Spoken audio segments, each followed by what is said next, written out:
Hi friends, ఎలా ఉన్నారు?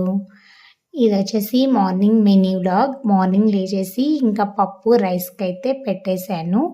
ఇంక అంతలోపు పాప వాటర్ బాటిల్ అయితే ఫిల్ చేస్తున్నాను. ఇక్కడ అంటే చల్లగా ఉంది కదా క్లైమేట్, అందుకని హాట్ వాటర్ అయితే ఫిల్ చేశాను. ఇంకా బ్రేక్‌ఫాస్ట్‌కొచ్చేసి బ్రెడ్ అయితే టోస్ట్ చేశాను. ఇక్కడ చూడండి, ఇది హోల్ వీట్ బ్రెడ్ అనమాట. చాలా బాగుంది టేస్ట్ అండ్ హెల్దీ కదా, సో అందుకని లైట్గా గీ అయితే వేసి ఈ విధంగా రెండు సైడ్లు బాగా టోస్ట్ చేశాను. బాగా చాలా బాగుంది. బ్రేక్ఫాస్ట్కి ఇలా సింపుల్గా రాగి జావ ఇంకా కొన్ని డ్రై ఫ్రూట్స్ అయితే పెట్టాను. ఒక్కోసారి ఇట్లాగా హెల్దీగా ఒక 1 వీక్ ఇలా తింటే ఇంకా 1 వీక్ ఆయిల్ ఫుడ్స్ అలాగా ఉంటుంది మా బ్రేక్ఫాస్ట్. అంటే డైలీ ఒకేలాగా ఉండదన్నమాట. సో ఇంకా లంచ్ బాక్స్లోకి పప్పుచారు అయితే